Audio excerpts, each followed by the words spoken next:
నిన్న ఇక్కడ ఈ పంచోపచారాలు అవి మిగిలాయండి. అవి చెప్పేసి మనము ఇవాళ స్తోత్రంలోకి వెళదాం.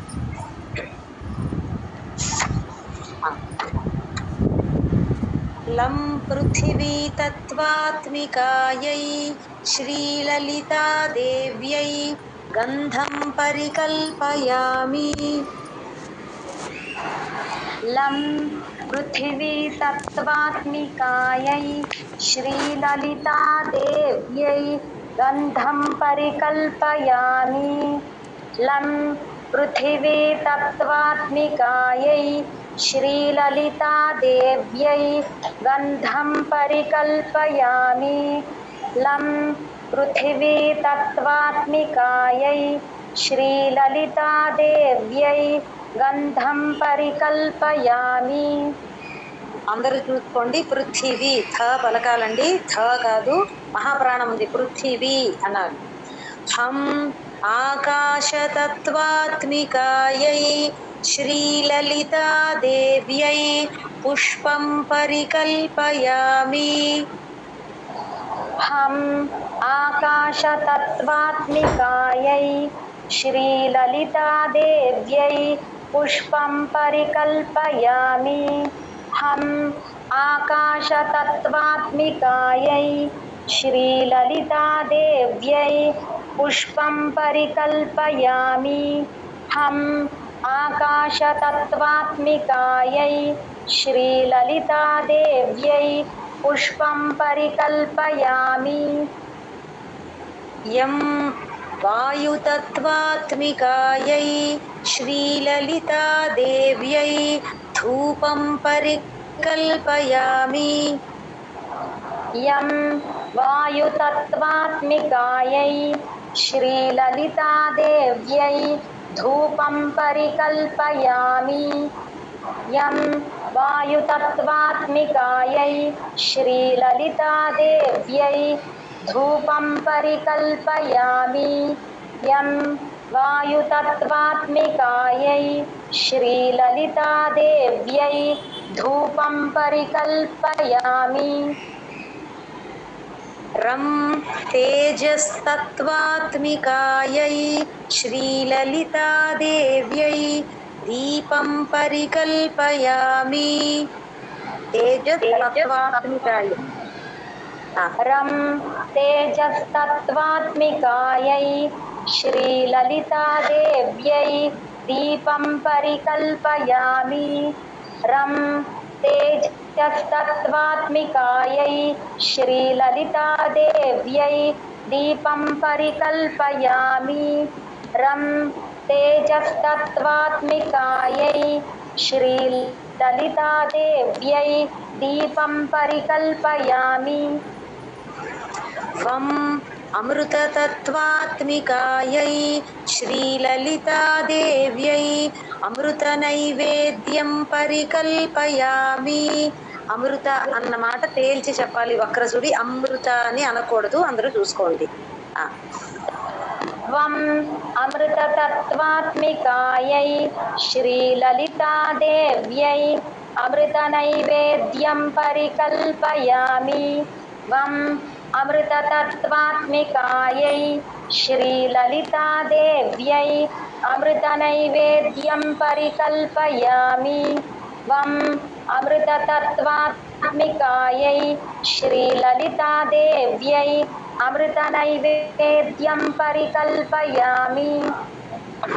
సం సర్వతత్వాత్మికాయై శ్రీలలితాదేవ్యై సర్వోపచారాన్ పరికల్పయామి. సం సర్వతత్వాత్మికాయై శ్రీలలితాదేవ్యై సర్వోపచారాన్ పరికల్పయామి. సం సర్వతత్వాత్మికాయై శ్రీలలితాదేవ్యై సర్వోపచారాన్ పరికల్పయామి. సం సర్వతత్వాత్మికాయై శ్రీలలితాదేవ్యై సర్వోపచారాన్ పరికల్పయామి. మిగతా క్లాసుల్లో స్టార్ట్ చేసేసారా అండి, లేకపోతే ఇది 7 టైమ్స్ రిపీట్ చేశారండి? మీకు ఏమైనా ఐడియా ఉందా ఎవరికైనా? స్టార్ట్ చేశారు మ్యామ్. చేశారా అండి? ఓకే. ఇక్కడ ఈ లలితా సహస్రనామం చెప్పేటప్పుడు అందరూ ఒక పెన్సిల్ పెట్టుకోండి దయచేసి. ఎక్కడెక్కడ నామము బ్రేక్ అవుతుందో, అంటే 2 నామాలు ఉంటే చెప్తాను నేను, కామా పెట్టుకుంటే మీరు చదివేటప్పుడు ఎక్కడ ఊపిరి తీసుకోవాలి అందరికీ తెలుస్తుంది. అసలు ఏం నామం అది కూడా అర్థమవుతుందండి. మనం ఏదో కంటిన్యూస్ గా ఊపిరి అందకుండా చదివేయడం కాదు. అక్కడ ఒక నామమా మనం చదువుతున్నది, అమ్మవారివి ఎన్ని నామాలు ఉన్నాయి ఆ లైన్ లో అనేది తెలిస్తే మనకు కూడా చాలా భావయుక్తంగా వస్తుందండి స్తోత్రము.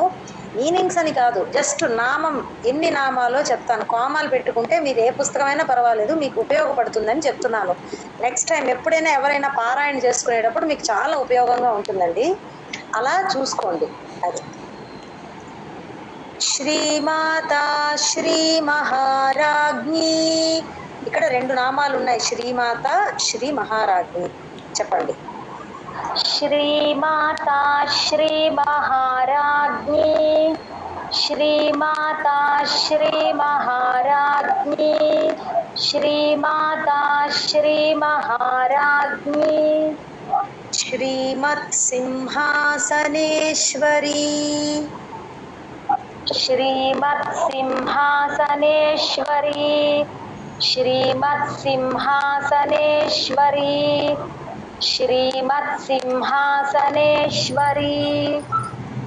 చిదగ్నికుండ సంభూత, ఇది ఒక నామము. చిదగ్నికుండ సంభూత, చిదగ్నికుండ సంభూత, చిదగ్నికుండ సంభూత. దేవకార్య సముద్యత, సముద్యత దాకింద యావత్తు చాలా క్లియర్ గా రావాలి. దేవకార్య సముద్యత, దేవకార్య సముద్యత, దేవకార్య సముద్యత. ఈ మొత్తం శ్లోకంలో 5 నామాలు వచ్చాయి కదా, మీకు ఎక్కడెక్కడ కామాలు పెట్టుకున్నాయో అర్థమైంది కదండి. శ్రీమాతా శ్రీ మహారాజ్ఞే శ్రీమత్ సింహాసనేశ్వరి. నేను బ్రేక్ ఇస్తాను, మీరు ఎలా కావాలంటే అలా పలకండి. నాకు అమ్మవారిని పిలిచేటప్పుడు అట్లా ఒక్కొక్క నామము చక్కగా అలా చెప్పడం అలవాటు. సో మీరు కానీ బ్రేక్ లేకుండా కూడా, ఊపిరి గ్యాప్ ఇవ్వకుండా కూడా చదివేయచ్చు, మీ ఇష్టము. శ్రీమాతా శ్రీ మహారాజ్ఞి, శ్రీమత్ సింహాసనేశ్వరి, శ్రీమాతా శ్రీ మహారాజ్ఞి, శ్రీమత్ సింహాసనేశ్వరి, శ్రీమాతా శ్రీ మహారాజ్ఞి, శ్రీమత్ సింహాసనేశ్వరి. ఇంకొకటి, లాస్ట్ లో అమ్మవారి నామాలు ఎక్కువగా దీర్ఘాలతో ఉంటాయి. చక్కగా అందరూ దీర్ఘం ఇవ్వండి. దీర్ఘం లేని చోట పెట్టకండి, చూసుకోండి అక్కడ అక్షరాలు. చెప్తాను తర్వాత శ్లోకాల్లో వచ్చినప్పుడు చెప్తాను, గమనించుకుని అట్లానే చెప్పాలి. ఉన్న చోట చక్కగా ఇవ్వండి. చిదగ్నికుండ సంభూత దేవకార్య సముద్యత, చిదగ్నికుండ సంభూత దేవకార్య సముద్యత, చిదగ్నికుండ సంభూత దేవకార్య సముద్యత, చిదగ్నికుండ సంభూత దేవకార్య సముద్యత. శ్రీమాతా శ్రీ మహారాజ్ఞి శ్రీమత్ సింహాసనేశ్వరి, చిదగ్నికుండ సంభూత దేవకార్య సముద్యత. కలిపి చెప్పొచ్చండి, మీ ఇష్టం. నేను కావాలనే కలిపి మీకు ఎలా ఉంటుందో వినిపిస్తాను. శ్రీమాతా శ్రీ మహారాజ్ఞి శ్రీమత్ సింహాసనేశ్వరి, చిదగ్నికుండ సంభూత దేవకార్య సముద్యత, శ్రీమాతా శ్రీ మహారాజ్ఞి శ్రీమత్ సింహాసనేశ్వరి, చిదగ్నికుండ సంభూత దేవకార్య సముద్యత, श्रीमाता श्रीमहाराज्ञी श्रीमत्सिंहासनेश्वरी चिदग्निकुण्डसम्भूता देवकार्यसमुद्यता श्रीमाता श्रीमहाराज्ञी श्रीमत्सिंहासनेश्वरी चिदग्निकुण्डसम्भूता देवकार्यसमुद्यता श्रीमाता श्रीमहाराज्ञी श्रीमत्सिंहासनेश्वरी चिदग्निकुण्डसम्भूता देवकार्यसमुद्यता श्रीमाता श्रीमहाराज्ञी श्रीमत्सिंहासनेश्वरी चिदग्निकुण्डसम्भूता देवकार्यसमुद्यता श्रीमाता श्रीमहाराज्ञी श्रीमत्सिंहासनेश्वरी चिदग्निकुण्डसम्भूता देवकार्यसमुद्यता श्रीमाता श्रीमहाराज्ञी श्रीमाता श्रीमहाराज्ञी श्रीमत्सिंहासनेश्वरी चिदग्निकुण्डसम्भूता देवकार्यसमुद्यता जय गुरुदेव ఉద్యద్భానుసహస్రాభా మహాప్రాణాలు ఎక్కడెక్కడ ఉన్నాయో చూసుకోండి. ఉద్యద్భాను అనాలి, సహస్రాభ. उद्यद्भानुसहस्राभा उद्यद्भानुसहस्राभा उद्यद्भानुसहस्राभा चतुर्बाहुसमन्विता चतुर्बाहुसमन्विता चतुर्बाहुसमन्विता चतुर्बाहुसमन्विता ఇవి రెండే నామాలండి, మధ్యలో కామ పెట్టుకోండి. రాగస్వరూప పాషాఢ్య, ఢాకి లాస్ట్ లో మహాప్రాణం, పాషాఢ్య అనాలి. రాగస్వరూప పాషాఢ్య రాగస్వరూప పాషాఢ్య రాగస్వరూప పాషాఢ్య క్రోధాకారాంకుశోజ్వల, జా కింద జాగుతూ వకారం, క్రోధాకారాంకుశోజ్వల క్రోధాకారాంకుశోజ్వల క్రోధాకారాంకుశోజ్వల క్రోధాకారాంకుశోజ్వల ఉద్యద్భానుసహస్రాభా చతుర్బాహుసమన్వితా ఉద్యద్భానుసహస్రాభా చతుర్బాహుసమన్వితా ఉద్యద్భానుసహస్రాభా చతుర్బాహుసమన్వితా ఉద్యద్భానుసహస్రాభా చతుర్బాహుసమన్వితా రాగస్వరూప పాషాఢ్యా క్రోధాకారాంకుశోజ్వల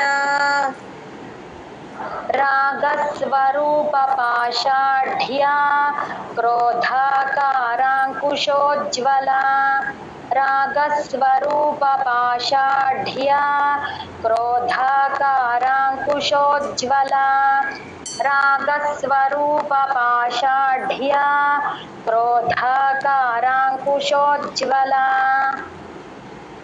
ఉద్యద్భానుసహస్రాభా చతుర్బాహుసమన్వితా రాగస్వరూప పాషాఢ్యా క్రోధాకారాంకుశోజ్వల. ఒక్క నిమిషం ఉండండి, మనం ఫ్లోగా చదివేటప్పుడు మధ్యలో బ్రేక్ ఇచ్చినా తప్పు లేదండి, ఊపిరంతసేపు ఉంచుకోలేకపోతాం. మనం పారాయణ చేసినప్పుడు ఫాస్ట్గా చదివితే కొంచెం ఫాస్ట్గా వెళ్తుంది. అది మార్నింగ్ పారాయణ వినుంటారు కదా, అప్పుడు బ్రేక్ ఇవ్వక్కర్లేదు, అలా కంటిన్యూస్గా వెళ్ళిపోతుంది. కానీ అక్కడ దీర్ఘం వస్తుంది, ఎక్కడ దీర్ఘాలో అక్కడ. ఈ మొత్తం శ్లోకంలో 4 నామాలు ఉన్నాయి, చూసుకోండి. ఉద్యద్భానుసహస్రాభా చతుర్బాహుసమన్వితా रागस्वरूपपाषाढ्या क्रोधाकाराङ्कुशोज्ज्वला उद्यद्भानुसहस्राभा चतुर्बाहुसमन्विता रागस्वरूपपाषाढ्या क्रोधाकाराङ्कुशोज्ज्वला उद्यद्भानुसहस्राभा चतुर्बाहुसमन्विता रागस्वरूपपाषाढ्या क्रोधाकाराङ्कुशोज्ज्वला उद्यद्भानुसहस्राभा चतुर्बाहुसमन्विता रागस्वरूपपाषाढ्या क्रोधाकाराङ्कुशोज्ज्वला उद्यद्भानुसहस्राभा चतुर्बाहुसमन्विता रागस्वरूपपाषाढ्या क्रोधाकाराङ्कुशोज्ज्वला उद्यद्भानुसहस्राभा चतुर्बाहुसमन्विता रागस्वरूपपाषाढ्या क्रोधाकाराङ्कुशोज्ज्वला उद्यद्भानुसहस्राभा चतुर्बाहुसमन्विता रागस्वरूपपाषाढ्या क्रोधाकाराङ्कुशोज्ज्वला उद्यद्भानुसहस्राभा चतुर्बाहुसमन्विता रागस्वरूपपाषाढ्या क्रोधाकाराङ्कुशोज्ज्वला जय गुरुदत्त मनोरूपेक्षुकोदण्ड मनोरूपेक्षुकोदण्ड मनोरूपेक्षुकोदण्ड मनोरूपेक्षुकोदण्ड పంచతన్మాత్ర సాయక సాయక అందరూ చూసుకోండి సాయిక అంటారు చాలా మంది చూసుకోండి పంచతన్మాత్ర సాయక పంచతన్మాత్ర సాయక పంచతన్మాత్ర సాయక ఇవి రెండు నామాలు నిజారుణ ప్రభాపూర ఆ రా దగ్గర దీర్ఘం లేదు ఎవరు ఇవ్వకండి చెప్పండి నిజారుణ ప్రభాపూర నిజారుణ ప్రభాపూర నిజారుణ ప్రభాపూర మజ్జద్ బ్రహ్మాండ మండల మజ్జద్ బ్రహ్మాండ మహాప్రాణాలు లేవు చూసుకోండి మజ్జద్ బ్రహ్మాండ మండల మజ్జద్ బ్రహ్మాండ మండల మజ్జద్ బ్రహ్మాండ మండల ఇదంతా ఒకటే నామం అండి బ్రేక్ లేదు ఇక్కడ మనం మధ్యలో బ్రేక్ ఇచ్చాం నేర్చుకునేటప్పుడు కాబట్టి ఇదంతా ఒకటే నామం అంటే ఈ శ్లోకంలో మూడే నామాలు వస్తాయి మనోరూపేక్షుకోదండ పంచతన్మాత్ర సాయక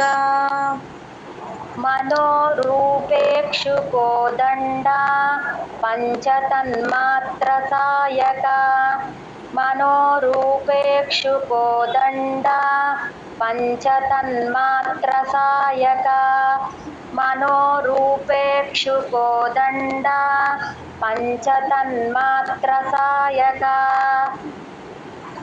నిజారుణ ప్రభాపూర మజ్జద్ బ్రహ్మాండ మండల ఇక్కడ గ్యాప్ ఇవ్వలేదు గమనించారు కదా ప్రభాపూర దగ్గర గ్యాప్ ఇవ్వకుండా కంటిన్యూస్ గా చదవాలి దీర్ఘం కూడా లేదు ఒక్క నామము అని తెలియాలి ఇప్పుడు మనం ఎవరిదన్నా పేరు పెట్టి పిలుస్తున్నాం అనుకోండి సరోజ అనుకోండి సరో అని చెప్పి జా అని చెప్పం కదండి కలిపే చెప్తాం కదా అలాగే అమ్మవారి నామం ఇదంతా ఒకటే నామం మనం చెప్పేటప్పుడు మనకు అది తెలియాలి లేకపోతే అక్కడ చాలా మంది ఎలా చదువుతారంటే నిజారుణ ప్రభాపూర మజ్జద్ బ్రహ్మాండ మండల తెలియదు కానీ ఆ రాకి దీర్ఘం ఇచ్చేసి రెండు నామాలు అయినట్టుగా చదువుతారు ఇదంతా చాలా పొరపాటు 16 అక్షరాలు నామం అది చాలా పవిత్రమైన నామాలు ఇలాంటివి బ్రేక్ లేకుండా 16 అక్షరాలతో ఒక నామం అమ్మవారితో మన అమ్మవారిని మనం స్తోత్రం చేస్తున్నాము అంటే తెలుసుకుని చదివితే చాలా అద్భుతంగా ఉంటుంది మీకే మనసుకు తెలుస్తుంది అందుకే చెప్తున్నా నిజారుణ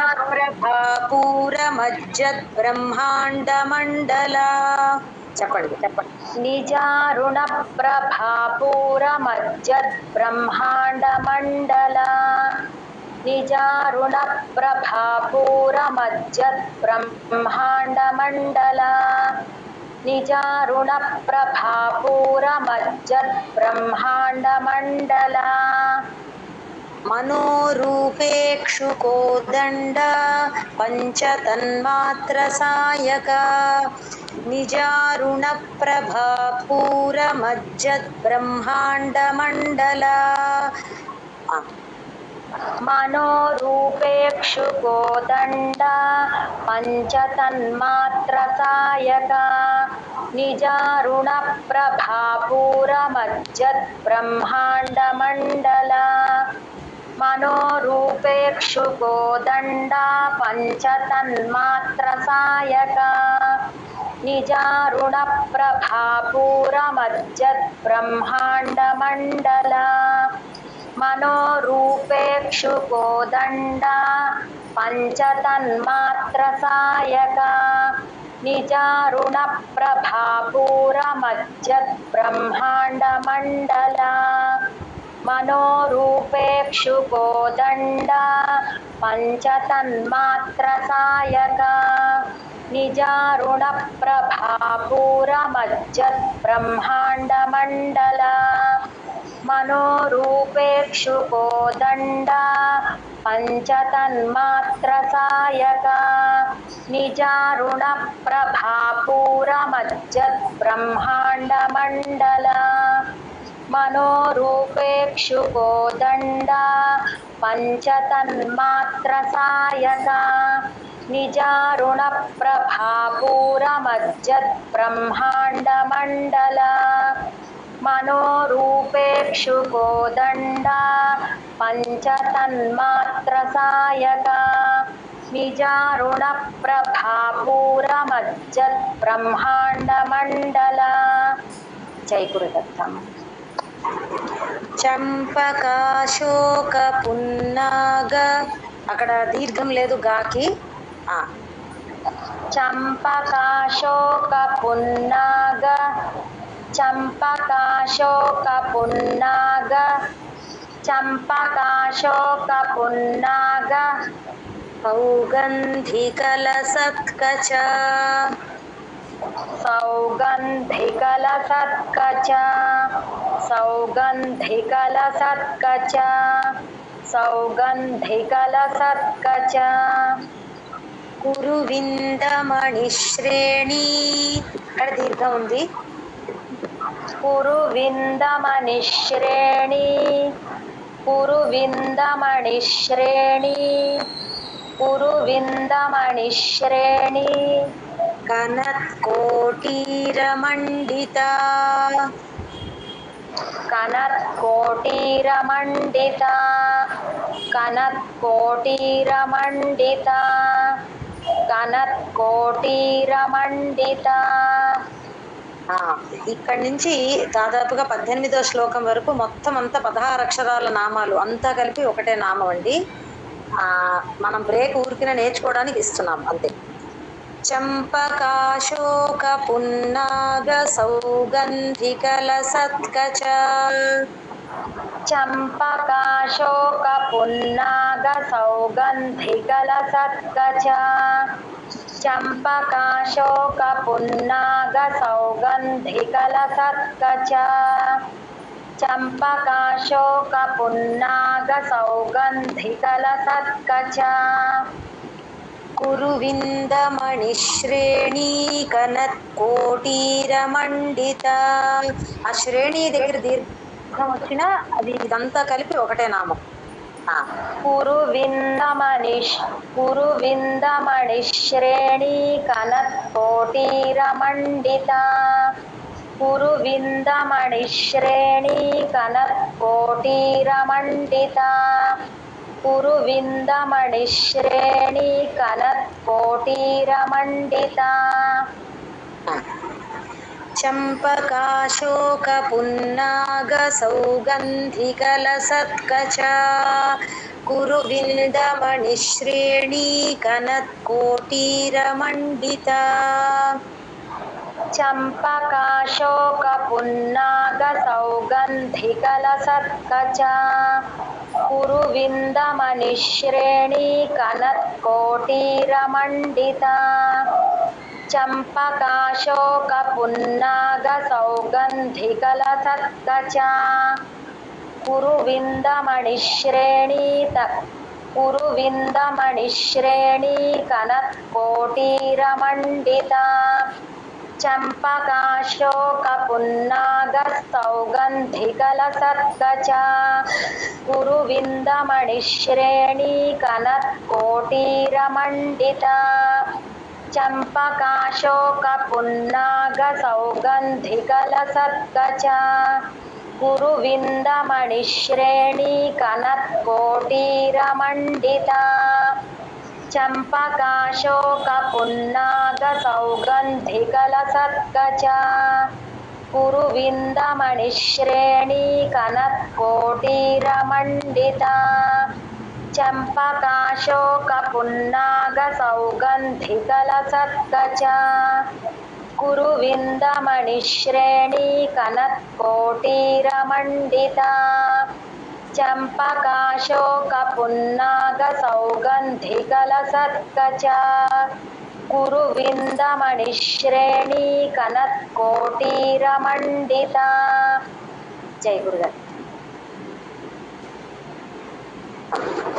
अष्टमी चंद्र विभ्राज భాకి మహాపురాణం అష్టమి షాని కొంచెం ముద్దుగా పలకాలండి షణ్ముఖాలు షాలాగా अष्टमी चंद्र विभ्राज अष्टमी चंद्र विभ्राज अष्टमी चंद्र विभ्राज దళికస్థల శోభిత లి అలా పలకాలక్కడ దళికస్థల శోభిత दलिकस्थलशोभिता दलिकस्थलशोभिता दलिकस्थलशोभिता